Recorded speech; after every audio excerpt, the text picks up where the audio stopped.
Hello friends, welcome to my YouTube channel Hrithik club. तो friend, मैं आज आप लोग के लिए लेके आया हूँ क्लास ट्वेल्थ पॉलिटिकल साइंस का फर्स्ट चैप्टर कोल्ड वॉर। ठीक है, तो चलिए आज हम लोग इसमें पढ़ते हैं और इसमें हम जो भी पढ़ाएंगे इसमें बहुत इंपॉर्टेंट क्वेश्चन भी रहेगा 1 मार्क्स का, जो MCQ आने वाला, तो भी आप लोग नोट्स करते चलिएगा।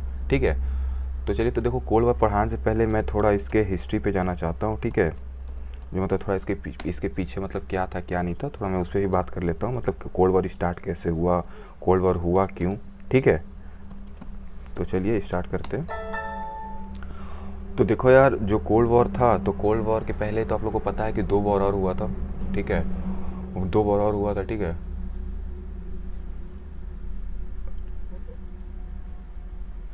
वर्ल्ड वॉर फर्स्ट, ठीक है, 1914 टू 1918। ठीक है, 1918, ये 8 है। ठीक है, 1918। और इसके बाद वर्ल्ड वॉर सेकेंड भी हुआ था।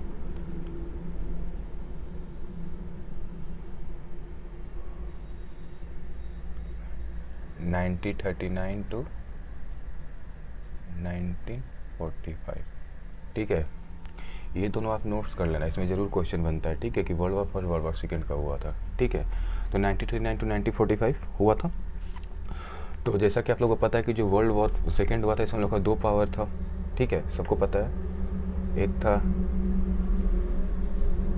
एलाइड फोर्स,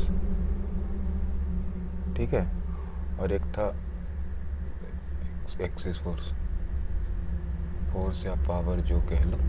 ठीक है, एलाइड पावर मतलब बेटर रहेगा कि पावर बोला जाए। ठीक है, एलाइड पावर और एक्सिस पावर। ठीक है, एलाइड पावर और एक्सिस पावर। ठीक है, ठीक है ना।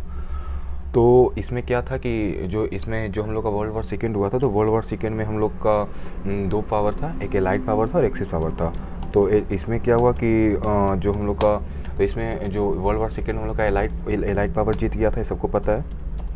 ठीक है, एलाइड पावर इसमें जीत गया था। तो एलाइड पावर में, एक सेकेंड रुकना सर, एलाइड पावर जीत गया था। तो एलाइड पावर में कौन कौन था? एलाइड पावर में हम लोग का था ब्रिटेन था, फ्रांस था, USSR था, USA था। ठीक है, और एक्सिस पावर में कौन था? जर्मनी था, इटली था, जापान था। ठीक है, तो इसमें क्या हुआ कि हम लोग का ये एलाइड पावर जो था, ये हम लोग का फ्री हुआ था। ठीक है, ये हम लोग का क्या होता, हार गया था। ठीक है, तो जब इसमें देखो मैं ये क्यों बता रहा हूँ, इसके बताने के पीछे रीज़न है कि जब ये जब वर्ल्ड वॉर सेकेंड में जब एलाइड पावर मतलब जीता, इसमें जब विन हुआ, तो इसमें हम लोग इसमें से हम लोग का सबसे बड़ा 2 पावर निकल के आया। ठीक है, USA और USSR, हम लोग का सबसे इसमें से 2 पावर निकल के आया, मतलब 2 सुपर पावर। ठीक है, USA और USSR, USA और USSR। ठीक है, क्योंकि अब देखो तुम लोग का क्वेश्चन बनेगा कि ब्रिटेन और फ्रांस क्यों नहीं मतलब क्यों नहीं पावर बना। क्योंकि देखो यार, ब्रिटेन और फ्रांस से नहीं बना क्योंकि सबको पता है कि ये ब्रिटेन एकदम बहुत बुरी तरह से मतलब बेकार हो गया था। तो पूरा इसमें इकोनॉमिकल मतलब जो भी, ना तो कुछ इकोनॉमिक बचा था इसके पास, तो कोई भी फाइनेंशियल कुछ नहीं था। ठीक है, सबको पता है कि जब तक इकोनॉमिक अच्छा नहीं रहेगा तब तक हम लोग सुपर पावर नहीं बन सकते हैं। और फ्रांस मतलब ये जर्मनी, सबको पता है कि जर्मनी से इसका लड़ाई हुआ था ब्रिटेन का, तो बहुत ही मतलब वो हो गया था, बहुत मतलब बर्बाद हो गया था। तो इसके पास बहुत अच्छा कोई फाइनेंशियल एड नहीं था, कुछ नहीं था कि इससे सुपर पावर बन सके। पर USA और USSR जो था, इन दोनों के पास बहुत इकोनॉमिक भी अच्छा था और सब कुछ अच्छा था, इसको से दोनों सुपर पावर उभरे, मतलब ये दोनों सुपर पावर निकले। ठीक है, मतलब ये दोनों सबसे ज़्यादा पावर मतलब मतलब पावरफुल कंट्री ये दोनों को माना गया। ठीक है, देखो तो ये बताने के पीछे रीज़न यही था, थोड़ा हिस्ट्री को मैं थोड़ा बात करने के पीछे रीज़न यही था कि हम लोग का जो हम लोग का वर्ल्ड वॉर फर्स्ट हुआ था 1914 टू 1918, और फिर उसके बाद जो वर्ल्ड वॉर सेकेंड हुआ था 1939 टू 1945, तो वो दोनों में जो हम लोग का 1939 टू 1945 वाले में 2 पावर था, एलाइड पावर था, एक्सिस पावर था। उसमें जो एलाइड पावर जो विन हुआ तो उसमें हम लोग का दो, उसमें जब एलाइड पावर विन हुआ तो उसमें हम लोग का दो पावर निकल के आया, यूएसए और यूएसएसआर। ठीक है, ये दोनों को हम लोग सुपर पावर माने, मतलब ये दोनों मतलब पावरफुल कंट्रीज़ को माना गया, क्योंकि दोनों के पास सेम अमाउंट में न्यूक्लियर मिसाइल भी था। ठीक है, सेम अमाउंट में सब कुछ था इन लोगों के पास, इकोनॉमी भी सेम था, तो सब कुछ इन लोग का सेम ही था। ठीक है, तो चलो हम लोग बात करते हैं अब टॉपिक पे। ठीक है, टॉपिक पे हम लोग बात करते हैं कोल्ड वॉर। ठीक है, कोल्ड वॉर, देखो कोल्ड वॉर हम लोग बात करते हैं। देखो पहले तो ये माना गया कि कोल्ड वॉर स्टार्ट कैसे हुआ। ठीक है, कोल्ड वॉर स्टार्ट कैसे हुआ, तो आप लोग को हम बता देते हैं कोल्ड वॉर स्टार्ट कैसे हुआ पहले। ठीक है, देखो कोल्ड वॉर स्टार्ट होने के पीछे रीज़न ये था कि जब ये वर्ल्ड वॉर सेकेंड हुआ था, तो जब वर्ल्ड वॉर सेकेंड हुआ था इसमें जो हम लोग का 1939 टू 1945 वाला जो फेज़ था, इसमें जब वर्ल्ड वॉर सेकेंड स्टार्ट हुआ तो इसमें इसमें यही बोल रहा था कि when USA drop the 2 atom bomb on Japan city Hiroshima and Nagasaki. ठीक है, जब यूएसए 2 एटम बम गिराया जब जापान सिटी के हिरोशिमा और नागासाकी पे, तभी वो आपको मतलब वहीं से जब दोनों कंट्री जब पावरफुल निकला, तो वहीं से दोनों में एक कंपटीशन चलने लगा था कि तुम पावरफुल हो हम पावरफुल है, मतलब एक वहीं से कोल्ड वॉर को माना जाता है कि कोल्ड वॉर वहीं से स्टार्ट किया गया, इसको यही बोला गया है। ठीक है, तो चलो हम लोग स्टार्ट करते हैं अपने टॉपिक पे। ठीक है,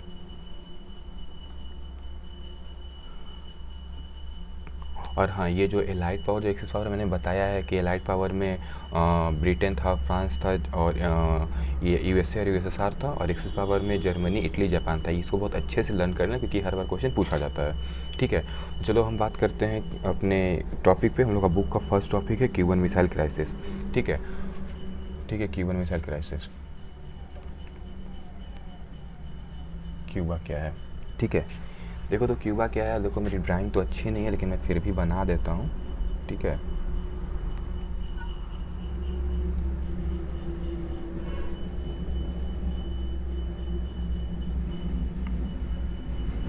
ये है यूएसए, ठीक है, ये है यूएसएसआर।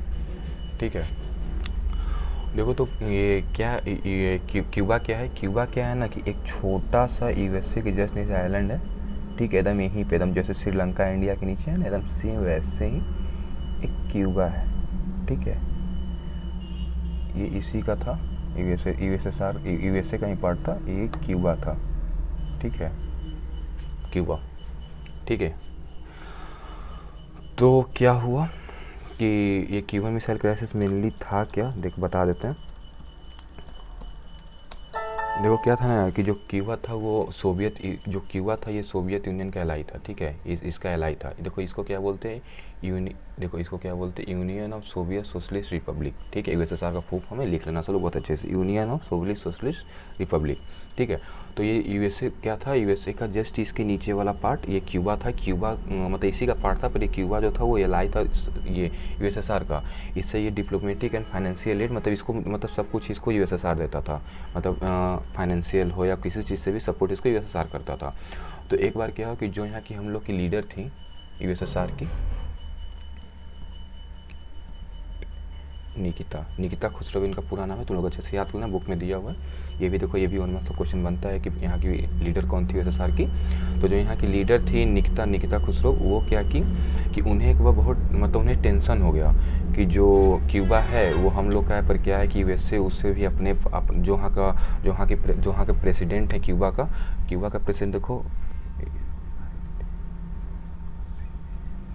फिडेल कास्ट्रो बोला जाता है। ठीक है, क्यूबा का जो प्रेसिडेंट है उसे फिडेल कास्ट्रो बोला जाता है। तो ये जो यूएसएसआर की जो प्रेसिडेंट थी, जो लीडर थी निकिता खुसरो, उन्हें बहुत टेंशन होने लगा कि जो क्यूबा का जो प्रेसिडेंट है, जो लीडर है, उन्हें हो सकता है यूएसए मतलब उन्हें वहाँ से उठा के फेंक दे और जो क्यूबा है उसे अपने पार्ट में ले ले। तो ये यूएसएसआर नहीं चाहता था कि मतलब उसे यूएसए अपने पार्ट में ले। तो इसीलिए यहाँ की जो निकिता खुसरो जी थी, जो वहाँ की लीडर थी, उन्हें मन में ये आया कि हम लोग क्यूबन को क्या करेंगे, रशियन बेस में जो क्यूबा है उसे हम लोग कन्वर्ट कर देंगे रशियन बेस में। तो जो यूएसएसआर की लीडर थी निकिता खुसरो, वो 1962 में क्या की कि वहाँ इन 1962 में वो क्या कि वहाँ पे क्यूबा के जस्ट जो कोस्टल लाइन होता है वहाँ पे वो क्या कि न्यूक्लियर मिसाइल वहाँ पे वो उतार दी, वहाँ पे न्यूक्लियर मिसाइल सेट कर दी। अब जब वहाँ पे न्यूक्लियर मिसाइल सेट करी तो उन्हें न्यूक्लियर मिसाइल सेट करने के बाद जो यूएसए था उसे पता कुछ नहीं था, कुछ भी उसे पता नहीं था। पर कुछ दिन बाद मतलब पूरा बोला जाता है 3 वीक मतलब 3 वीक्स के बाद यूएसए को पता चला कि जो यहाँ यूएसएसआर का जो प्रेसिडेंट है, जो यूएसएसआर है, वो क्यूबा पे मिसाइल पूरा लॉन्च कर दिया और उसे अपने रशियन बेस में से कन्वर्ट करना चाहता है। तो जो यहाँ के जो यहाँ के जो यूएसए के जो लीडर थे, यूएसए का लीडर था जॉन एफ कैनेडी, ठीक है। उन्हें नीडी भी बोला जाता है और जॉन एफ कैनेडी भी बोला जाता है, ठीक है, कैनेडी, ठीक है। तो जहाँ के लीडर थे, तो इन्हें ये तीन वीक बाद पता चला। तो ये क्या किए कि ये एक जो इनके मेंबर थे, जो यूएसए का जो लीडर था जॉन एफ कैनेडी, वो और जो उनके मतलब जो उनके साथ जो मिनिस्टर लोग थे जो मीटिंग करते थे, वो लोग मिल के ये डिसाइड किए, वो लोग मतलब यूएसएसआर को मतलब बताएं, यूएसएसआर को बोलें कि अगर आप लोग मतलब यूएसए की तरफ कोई भी अगर शिप आता हुआ दिख गया तो ये अच्छा नहीं होगा आप लोग के लिए, फिर इससे हम लोग फिर ये बहुत बुरा होगा। क्योंकि देखो यूएसए कभी नहीं चाहता था कि हम लोग मतलब वॉर करें, ये यूएसए कभी नहीं चाहता था। इसकी वजह से यूएसए बोला कि अगर यूएसए की तरफ कोई भी शिप आता हुआ दिख गया तो ये आप लोग के लिए लास्ट वार्निंग है, फिर बहुत बुरा होगा, ठीक है। तो फिर ये जो यूएसएसआर के प्रेसिडेंट थी John F Kennedy, Nikita Khusro, वो ये सब जानने के बाद वो क्या कि फिर वहाँ से अपना मिसाइल जो था वो मिसाइल भी हटा ली और फिर ये मतलब सब खत्म हो गया। मतलब इसका देखो मेन यही था कि इसका कोई ड्रॉबैक तो इसका बहुत बड़ा है, पर इसका यहाँ शांति से कुछ कोई मतलब यहाँ पे कोई भी मतलब लड़ाई झगड़ा या कोई भी मतलब ऐसा कोई वॉर नहीं हुआ कि इससे किसी को टेंशन, तो ऐसा कुछ नहीं हुआ, ठीक है। तो जब ये सब हो गया, तो ये सब होने के बाद सबको पता चल गया कि यार ऐसे मतलब बहुत एक सेकंड रुकना।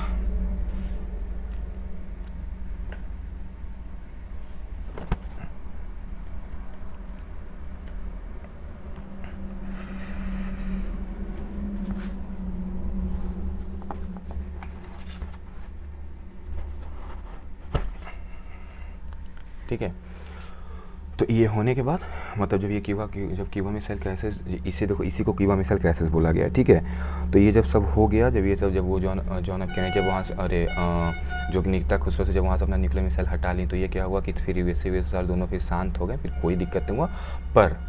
पर यहाँ से क्या हुआ कि जब ये वर्ल्ड वॉर जब सेकेंड ख़त्म हुआ था, तो ये 2 ही पावर बचा था कंट्री में, दोनों को सुपर पावर माना जाता था। यही दोनों निकल के आया था, ठीक है। तो जब ये दोनों निकल के आया तो क्या हुआ कि जो वर्ल्ड वॉर से तो यहाँ पे, और हाँ एक क्वेश्चन और है, जो जापान पे जो हम लोग का जो यूएसए जो बॉम्ब गिराया था, न्यूक्लियर बम, वहाँ 2 बम गिराया था, ठीक है। दोनों का एक का नाम था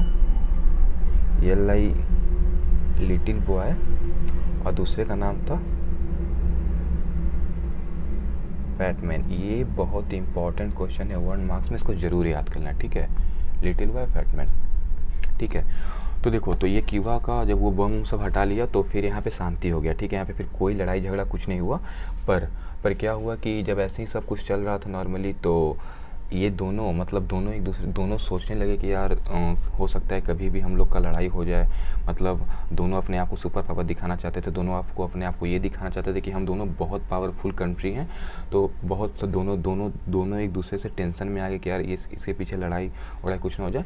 तो ये क्यूबा मिसाइल क्राइसिस होने की वजह से ही हम लोग इसे क्या बोलते हैं, कोल्ड वॉर। मतलब मेन रीज़न यही था, स्टार्ट होने का पीछे लड़ाई झगड़ा तो नहीं हुआ, पर यहाँ से एक टेंशन सिचुएशन बनने लगा, ठीक है। एक टेंशन दोनों के बीच बनने लगा कि यार कभी भी हम लड़ाई हो सकता है, ठीक है।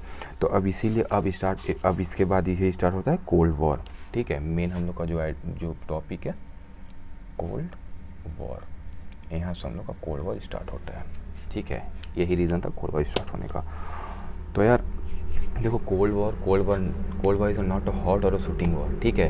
कोल्ड वॉर हॉट और शूटिंग वॉर नहीं था। ये कोल्ड वॉर को हिंदी में बुलाया था शीत युद्ध, ठीक है। मतलब ठंड, मतलब बस एक बोलना, मतलब एक बस बोलना, बस सब बोल के करते थे। मतलब इन लोग मतलब दोनों कभी अपने आप में, कभी दोनों आमने सामने से, कभी मतलब कोई गन या बंदूक, कोई इसका ऐसा कोई इन लोग के बीच लड़ाई नहीं हुआ, ठीक है।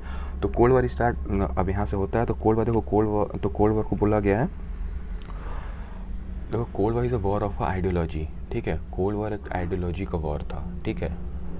देखो ये यूएसए है, ये यूएसएसआर है, ठीक है, ये दोनों का आइडियोलॉजी अलग अलग था।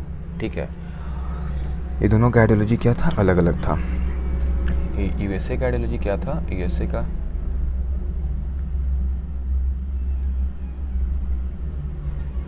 लिबरल डेमोक्रेसी और कैपिटलिज्म था। पर यूएसएसआर का आइडियोलॉजी क्या था, कम्युनिज्म, सोशलिस्ट। ठीक है, ठीक। तो देखो यहाँ पे तो यूएसए का आइडियोलॉजी था लिबरल डेमोक्रेसी एंड कैपिटलिज्म था, यूएसएसआर का आइडियोलॉजी था कम्युनिज्म सोशलिज्म। आप दोनों को देखो, लिबरल डेमोक्रेसी तो सब जानता है, आज के जो हम लोग का डेमोक्रेसी है जैसे अभी है, और कैपिटलिज्म मतलब ये सब जानता है जैसे अभी चल रहा है। पर ये जो कम्युनिज्म सोशलिज्म है, इसका मतलब ये होता है कि ये सब प्राइवेट से, मतलब ये सब जो रहता है स्टेट के हाथ में रहता है। मतलब यहाँ पे जिसका जितना नीड है उसको उतना गवर्नमेंट देता है। ठीक है, यहाँ पे कोई भी चीज़ हम लोग मतलब पब्लिक के हाथ में रहता है, यहाँ सब कुछ क्या रहता है, गवर्नमेंट के हाथ में, स्टेट के हाथ में रहता है। जो भी कोई वर्क करेगा वो सब स्टेट के लिए करेगा। ठीक है, तो इन लोग का दोनों का आइडियोलॉजी जो था वो अलग अलग था। ठीक, तो देखो सेकेंड वर्ल्ड वॉर जब ख़त्म हुआ तो सबको मैं बता ही दिया कि जब सेकेंड वर्ल्ड वॉर ख़त्म हुआ तभी उसको इसीलिए माना ही जाता है कि जैसे जब सेकेंड वर्ल्ड वॉर ख़त्म हुआ तो वर्ल्ड वॉर स्टार्ट हुआ। ठीक है, तो यहाँ पे एक क्वेश्चन बनता है,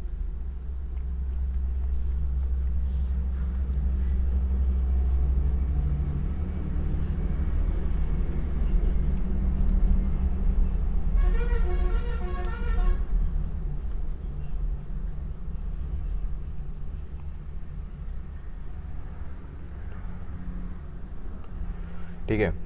तो देखो यहाँ पे यहाँ पे मैं एक और बात बताना आप लोग को भूल गया हूँ कि जब ये हम लोग का जब ये जो जापान पे, जो ये जापान की सिटी पे हिरोशिमा और नागासाकी पे जब ये बॉम्ब गिराया था यूएसए, तो सब बोलते हैं कि बॉम्ब गिराने का ज़रूरत नहीं था, कोई ऐसा ज़रूरत नहीं था क्योंकि जापान तो सरेंडर कर ही रहा था। पर लेकिन ऐसा बहुत तो बोलते हैं, पर ये यूएसए मतलब बहुत लोग ये भी बोलते हैं कि बम गिराना बहुत ज़रूरी था क्योंकि उसमें देश बहुत, मतलब वर्ल्ड वॉर तो स्टार्ट था ही, सेकेंड वर्ल्ड वॉर, लेकिन उसमें बहुत सारे देश इन्वॉल्व थे, बहुत लोग, बहुत मतलब ऐसा है कि ये वर्ल्ड वॉर रोकने के लिए ये करना बहुत ज़रूरी था, तो इसलिए यूएसए उस पर बम गिराया। ठीक है, और वो होने के बाद ये बोला गया कि यूएसए इंडोनेशिया को greatest power in the world माना गया, मतलब दोनों को बहुत बड़ी पावर मानी गई।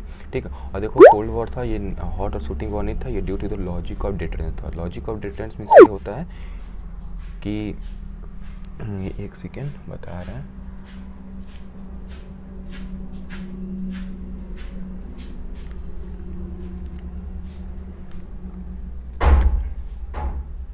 ठीक है। देखो लॉजिक ऑफ डिफरेंस ये होता है कि लॉजिक ऑफ डिफरेंस में ये बोला जाता है कि दोनों एक दूसरे को इक्वल डिस्टर्ब कर सकते हैं। ठीक है, मतलब दोनों एक दूसरे को मतलब ये होता है कि मतलब दोनों के पास इक्वल कैपेसिटी है। मतलब अगर इसमें लड़ाई हो भी जाता है तो कोई ये नहीं तय कर पाएगा या मान पाएगा कि दोनों में से जीता कौन है, क्योंकि दोनों के पास सेम पावर, सेम चीज़, सेम कुछ होता है, इसलिए ये कभी लड़ाई नहीं कर सकता। बस दोनों मतलब दोनों एक दूसरे से लड़ाई नहीं कर सकते। मतलब दोनों के पास एक पावर, मतलब उसके पास भी न्यूक्लियर मिसाइल है, इसके पास भी न्यूक्लियर मिसाइल है, सबके पास सब कुछ है। ठीक है, दोनों के पास, इसे दोनों को इसे due to the logic of difference, due to ये कोल्ड वॉर था, नॉट अ हॉट और शूटिंग वॉर, ये बस due to the logic of difference, ये बस लॉजिक ऑफ डिफरेंस की वजह से था और ऐसा कुछ नहीं था। ठीक है, ये हम लोग का कोल्ड वॉर का टॉपिक खत्म हो गया। ठीक है, अब यहाँ पे आता है इमरजेंस ऑफ टू ब्लॉक। ठीक है, emergence of two bloc, emergence of two bloc क्या है ये मैं आप लोग को बता देता हूँ। देखो कोल्ड वॉर में इतना ही था और कुछ नहीं है। ठीक है, और यहाँ से कोई क्वेश्चन भी नहीं बनेगा, ज़्यादा से ज़्यादा यही कि यहाँ से क्वेश्चन देखो यही बनता है कि ये यहाँ से देखो यही क्वेश्चन बनेगा कि यूएसएसआर का आइडियोलॉजी क्या था। ठीक है, यूएसए का आइडियोलॉजी क्या था, यूएसए का आपको बता ही दिए हैं कि लिबरल डेमोक्रेसी एंड कैपिटलिज्म था, और यूएसएसआर का सोशलिज्म एंड कम्युनिज्म था। ठीक है, यही क्वेश्चन यहाँ से ज़्यादा क्वेश्चन यहाँ से यही आता है, और यही पूछे और ये बस ये ज़्यादा क्वेश्चन यहाँ से यही आता है। ठीक है, अब यहाँ पे हम लोग बात करते हैं कि हम लोग का इमरजेंस ऑफ टू ब्लॉक ये क्या है।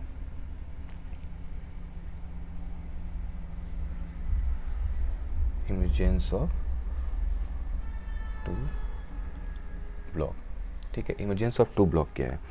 देखो जो यूएसए था,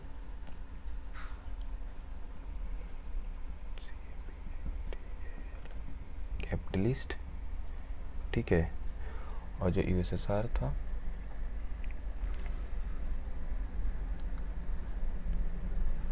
कम्युनिज्म, ठीक है। ये इन लोग का दोनों का आइडियोलॉजी है, सबको मैं बता ही दिया हूँ, ठीक है।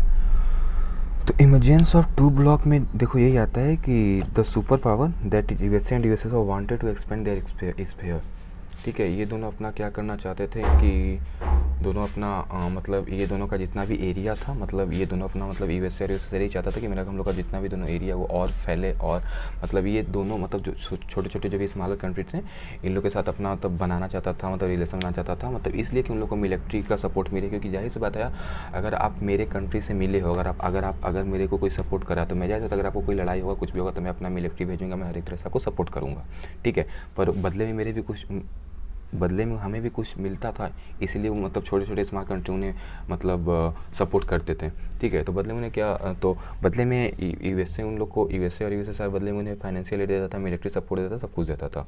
पर यूएसए और यूएसएसआर को इन लोग के बदले में क्या मिलता था, स्मॉलर कंट्री से जब ये अपना जब रिलेशन बनाए तो इन लोग को मिलता था, देखो पहले तो बहुत कुछ मिलता था, एक बार मैं आगे बताऊँगा, ठीक है। अभी ये बात करो कि ये स्मॉलर स्टेट, देखो स्मॉलर स्टेट से जब ये अपना वो जब रिलेशन बनाया तो स्मॉलर स्टेट से जब ये रिलेशन बना, मतलब देखो emergence of two bloc means यही है कि मतलब यूएसए और यूएसएसआर अपना जितने भी अपना स्फीयर था वो फैलाना चाहता था, बहुत मतलब एक्सपेंड करना चाहता था, मेन यही इमरजेंस ऑफ टू ब्लॉक का मतलब। तो जो यूएसए था, यूएसएसआर था, ये स्मॉलर कंट्री को अपने पास लाते थे, मतलब अपने मिलाते थे। स्मॉलर कंट्री को अपने मिलाने की वजह यही थी कि इन लोग को मिलिट्री सपोर्ट, ठीक है, और इन लोगों को बस सपोर्ट मिलेगा, कोई लड़ाई झगड़ा या कुछ भी हो तो इन लोग को सपोर्ट मिले, ठीक है। तो देखो यूएसए जो था ये बोला जाता है कि जितने भी जो भी हम लोग का देखो तो इस समय हम लोग का दो अलायंस बना, मतलब यूएसए और यूएसएसआर के समय हम लोग का दो अलायंस बना। यूएसए था वो बना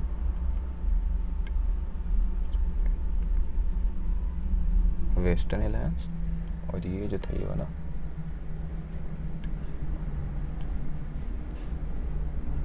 ईस्टर्न अलायंस, ठीक है। तो देखो जो भी यूएसएसआर जो यूएसए के साइड था उसे वेस्टर्न अलायंस में माना गया, और जो यूएसएसआर के साइड था उसे वेस्टर्न अलायंस में माना गया, ठीक है। और ठीक है, तो देखो तो जो यूएसएसआर था वो, जो यूएसए था वो पहले एक वो बनाया था, मतलब इसका जो पहला अलायंस था, जो वेस्टर्न अलायंस का जो वेस्टर्न अलायंस था वो जो अपने आप में एक ऑर्गेनाइजेशन बनाया, उससे हम लोग बोलते हैं, जो यूएसएसआर था जो यूएसए था वो एक अलायंस बना, उसे हम लोग बोलते हैं नाटो, ठीक है, नॉर्थ अटलांटिक ट्रीटी ऑर्गेनाइजेशन। ये एक ऑर्गेनाइजेशन बनाया। इसमें क्या था कि इसमें बहुत से कंट्री आके मिले, इसमें ये था कि मतलब इसमें बहुत से कंट्री आके मिले, इस नाटो में बहुत छोटे छोटे स्मॉलर कंट्री हैं, जो भी मतलब यूएसए के साइड था वो ईस्टर्न अलायंस में आ गया, और जो भी इधर मतलब जो यूएसएसआर के साथ था वेस्टर्न अलायंस में चला गया। तो नाटो देखो, नाटो कब आया, नाटो अप्रैल 1949 में आया, ठीक है, विथ 12 स्टेट, ठीक है, विथ 12 स्टेट। अप्रैल 90 एक सेकेंड रुकना है यार सब,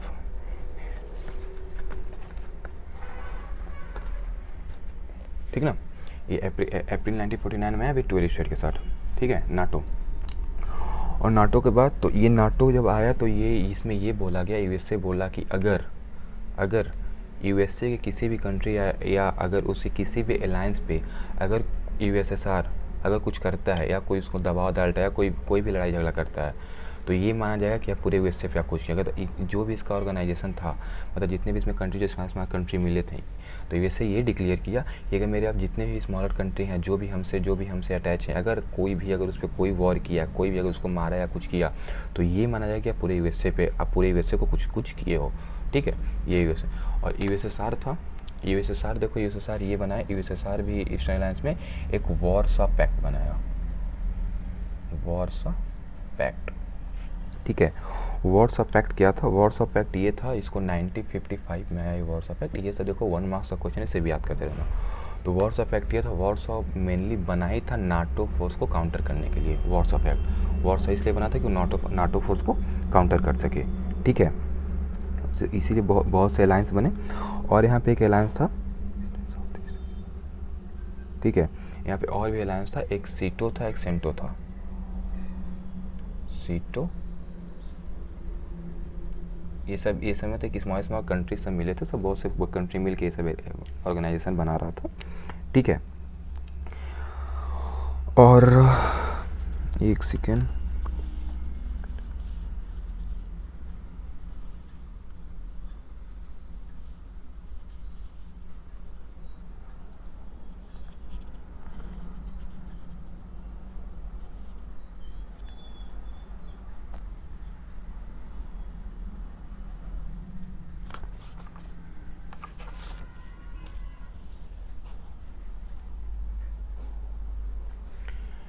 ठीक है। अब देखो, तो जो ये स्मॉलर कंट्री से जो ये इतना बना रहा था, मतलब जो भी स्मॉलर कंट्री था, ये जो अलायंस बना रहा था, तो ये बात है कि स्मॉलर कंट्री से इसे सपोर्ट क्या मिलेगा। देखो स्मॉलर कंट्री से बहुत 3-4 सपोर्ट है, ठीक है। देखो पहले तो इसको वहाँ से ऑयल मिलेगा, ठीक है, मिलिट्री सपोर्ट मिलेगा, ठीक है। और यहाँ से इसको स्पाई, ठीक है, ये क्या का कि ये रह के उस पर स्पाई कर सकता है, अपने जो दुश्मन है उस पर वो स्पाई कर सकता है, ठीक है। और मतलब मिर्नस मिलेगा, ठीक है। ऐसे ही बहुत से सपोर्ट है, वो बुक में लिखा हो, सब पढ़ लीजिएगा, 3-4-5 सपोर्ट हैं, वही इनको स्मॉल कंट्री से सपोर्ट मिलता था, ठीक है। तो ये हम लोग का हुआ emergence of two bloc. Emergence of two bloc का जो मेन टॉपिक है, देखो ये सभी NATO, Warsaw pact, SEATO, CENTO, ये आप लोग ज़रूरी याद कर लेना, क्योंकि ये आता है, इसका फुल मार्क्स भी पूछ देता है और फिर ये भी पूछ देता है कि कब बना था, कब आया था, ठीक है। जो इमरजेंस ऑफ टू ब्लॉक में जो मेन टॉपिक है वो आप लोग बहुत अच्छे से, एक बार मैं आप लोग को बता देता हूँ, ठीक है, बहुत अच्छे से टॉपिक आप लोग पढ़ लेना। इमरजेंस ऑफ टू ब्लॉक में देखो यहाँ 2 कंट्री था, ठीक है, यूएसए था, ठीक है।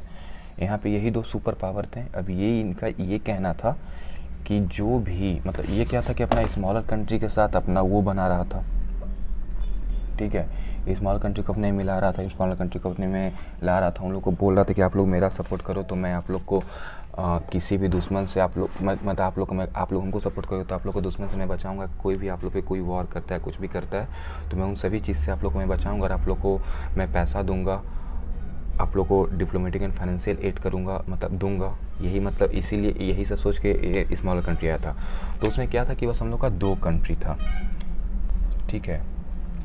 इसको हम लोग फर्स्ट वर्ल्ड बोले, इसको हम लोग सेकेंड वर्ल्ड बोले, ठीक है। लेकिन यहाँ मेन ये बात है कि ये दोनों अपना तो सपोर्ट बना रहा था, मतलब ये अपना दोनों पूरा, मतलब अपना जितने भी था अपना पूरा अपना इस पर जो तो पूरा फैलाना चाहता, एक्सपेंड करना चाह रहा था। पर यहाँ पे एक थर्ड वर्ल्ड आया, ठीक है, मेन थर्ड वर्ल्ड, जिससे हम लोग बोलते हैं नैम, नॉन अलाइनमेंट मूवमेंट, ठीक है। यहाँ पे थर्ड वर्ल्ड आया जिससे हम लोग बोलते हैं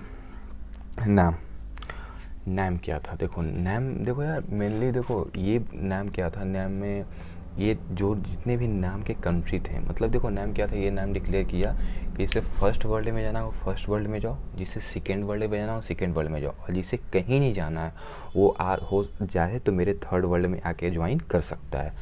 थर्ड वर्ल्ड में पहले इसके लीडर थे, इसमें वो थे, क्या नाम था, जवाहरलाल नेहरू। इंडिया से जवाहरलाल नेहरू थे, जो कि की पॉइंट उन्होंने की रोल माना था, क्योंकि रोल यहाँ पे अपना निभाए थे, ठीक है। तो देखो थर्ड वर्ल्ड जब हुआ तो देखो यहाँ के जो लोग थे वो अभी फ़िलहाल ही में अभी वो मतलब इंडिपेंडेंट हुए थे, ठीक है। उन लोग को अभी फ़िलहाल में फ्रीडम मिला था ये ब्रिटेन वगैरह से। तो ये लोग सोचा यार कि अभी हम लोग फ्रीडम हुआ, अभी हम लोग को जस्ट फ्रीडम मिला है, फिर से अगर हम लोग या फर्स्ट वर्ल्ड में मिलते हैं सेकेंड वर्ल्ड में, तो फिर से हम लोग पे पूरा वो हम लोग का पूरा हम लोग पे रूल करना स्टार्ट कर देगा फिर से। तो क्या फ़ायदा है, तो इसलिए हम लोग नैम बनाए। तो मतलब नैम बनाने में हम लोग का 5 कंट्री माना जाता है, ठीक है। नेम में हम लोग का 5 कंट्री हैं, ठीक है। एक सेकंड रुकना।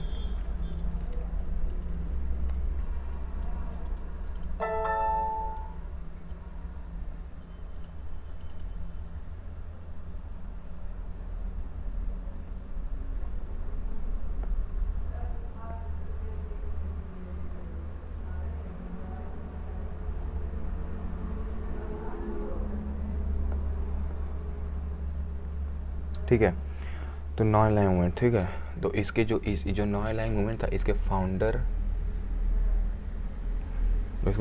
लीडर थे।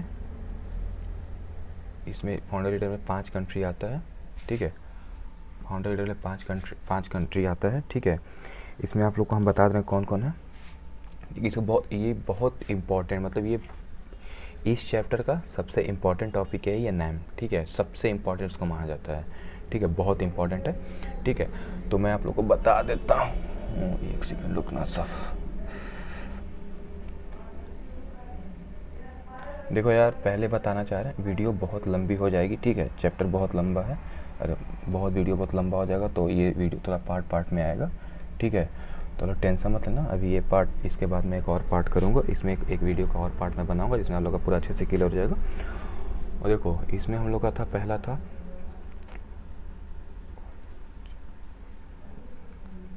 यूगोस्लाविया था, ठीक है। यूगोस्लाविया के बाद इंडिया था, ठीक है। इंडिया के बाद इजिप्ट था, ठीक है। इजिप्ट के बाद, ठीक है, इंडिया था, ये था, फिर इजिप्ट था। इजिप्ट के बाद फिर था घाना था। घाना के बाद फिर था इंडोनेशिया था, ठीक है। और ये बहुत इंपॉर्टेंट टॉपिक है, ये पांचों तुम लोग जितना हो सके अच्छे से लर्न करना है, ठीक है। कोई भी देखो MCQ आने वाला था, MCQ में कोई भी क्वेश्चन आता, मान लो उठा के पूछ ही दिया कि नेम के जो यूगोस्लाविया के लीडर का नाम बताओ, ठीक है। तो देखो, यहाँ का जो नेम का लीडर था उसका नाम था मिस्टर जोसेफ बोर्ज टीटो, ठीक है। इंडिया का सबको पता है पंडित नेहरू। इजिप्ट का गमल नारसे को बोला जाता है,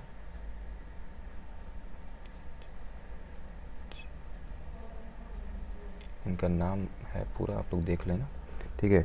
घाना से बोला जाता है नुख्रम, ठीक है। और इंडोनेशिया सुकर्नो, ठीक है। देखो यार, तो ये जो 5 है ना, इसे तुम लोग जितना हो सके उतना रट लेना, अच्छे से याद कर लेना, ठीक है। बहुत अच्छे से याद करना है इसको, ठीक है। तो नॉन अलाइंग मूवमेंट, देखो नॉन अलाइंग मूवमेंट आप लोग को अच्छे से बताया, तो नॉन अलाइंग मूवमेंट था क्या। देखो, नॉन अलाइंग मूवमेंट ये था, नॉन अलाइंग मूवमेंट में ये था कि देखो, इसमें फर्स्ट वर्ल्ड था, सेकेंड वर्ल्ड था। फर्स्ट वर्ल्ड कौन था, यूएसए था। सेकेंड वर्ल्ड कौन था, यूएसएसआर था। यही 2 वर्ल्ड माना था। पर इसमें ये हुआ कि जो हम लोग का, जो अभी फ़िलहाल में जो हम लोग का देश आज़ाद हुआ था, तो वो लोग कहीं किसी ने मिलना चाहिए, क्योंकि उन लोग को अभी जस्ट हम लोग को फ्रीडम, जैसे इंडिया को भी तुरंत फ्रीडम मिला था, और अभी तुरंत उन लोग को फ्रीडम मिला था, और फिर से वो लोग जाके अगर किसी ब्लॉक को अगर ज्वाइन कर लेते, ईस्टर्न ब्लॉक या वेस्टर्न ब्लॉक को, या किसी भी मतलब यूएसएसआर को अगर वो ज्वाइन कर लेते, तो क्या होता, फिर से हम लोग पे रूल करने लगते हैं, ठीक है। तो इसके लिए पंडित नेहरू डिसाइड किया हम लोग एक थर्ड वर्ल्ड अलग से बनाएंगे। तो इसमें कुछ लोग को और साथ में आए, जैसे कि यूगोस्लाविया से हैं, इजिप्ट से हैं, घाना से हैं, इंडोनेशिया से हैं। ये लोग मिलकर ये डिसाइड किए कि हम लोग एक अलग देश बनाएंगे, अलग वर्ल्ड बनाएंगे, थर्ड वर्ल्ड। तो थर्ड वर्ल्ड में ये देखो नेम, इसी को मेनली है ये थर्ड वर्ल्ड में नेम, ठीक है। इसका पॉलिसी, इसका सब कुछ बहुत अलग था, ठीक है। इसी को नेम बोला गया, ठीक है। और ठीक है, इसको नेम बोला गया, ठीक। एक बार चलो मैं और इसमें ये था, इसमें मेन बात ये था कि इन लोग का ये था कि ये अपना, इन लोग का बहुत, मतलब अभी ये लोग आज़ाद हुए थे, क्या था कि जो अंग्रेज़ थे वो हम लोग को एकदम बहुत बहुत मतलब दे के भी गए, लेकिन बहुत एक ऐसे मोड़ पे छोड़ के चले गए जहाँ से हम लोग के पास कुछ नहीं था, ठीक है, उतना कुछ नहीं था, ठीक है। हम लोग का इकोनॉमी भी बहुत लो था, मतलब हर एक चीज़ बहुत लो था। तो हम लोग ये डिसाइड किया ये लोग मिल के कि हम लोग एक अपना अलग पॉलिसी लाएंगे, अलग सब कुछ लाएंगे, हम लोग अपना इकोनॉमिक और हर एक चीज़ से हम लोग अपना आगे बढ़ेंगे, ठीक है। तो ये जो 5 कंट्री था ये मिल के ये एक अनाउंस किया कि जो भी फर्स्ट या सेकेंड वाले में नहीं जाए तो थर्ड वाले में आके मिल सकता है, हम लोग उसको सपोर्ट करेंगे, ठीक है। यही मेनली नेम था। तो ठीक है यार, अगला जो टॉपिक है मैं आपको इसके बाद जो टॉपिक हम लोग का एरिना ऑफ कोल्ड वॉर है, चैलेंज टू बायोपॉलिटी है, न्यू है मतलब न्यू इंटरनेशनल इकोनॉमिक ऑर्डर है, और इंडिया एंड कोल्ड वॉर, ये मैं आप लोग को नेक्स्ट वीडियो में पढ़ाऊँगा, ठीक है, क्योंकि वीडियो बहुत लंबा हो जाएगा, ठीक है। तो ये जो मैं आप लोग को ये बताया हूँ ये, या फिर वर्ल्ड वॉर कब स्टार्ट हुआ था, सेकेंड वर्ल्ड वॉर कब स्टार्ट हुआ था, फर्स्ट वर्ल्ड वॉर कब स्टार्ट हुआ था, या फिर क्यूबन मिसाइल क्राइसिस क्या है, क्यूबन मिसाइल क्राइसिस हुआ कब था 1961 टू 1962, ये भी याद कर लेना, ठीक है। और ये नाटो, सेटो, सिंटो, ये भी आप लोग बहुत इंपॉर्टेंट टॉपिक है, ये सब बहुत याद कर लेना, ठीक है। और जो मेन आप लोग को जो क्वेश्चन उस पर कोई जल्दी ध्यान नहीं देता है कि जो हम लोग का लिटिल हुआ जो फैट में जो न्यूक्लियर 2 न्यूक्लियर बम का जो नाम था वो भी आप लोग बहुत अच्छे से याद कर लेना, ठीक है। तो चलो यार आप लोग को मैं अगले वीडियो में मिलता हूँ, ठीक है। Bye bye, take care.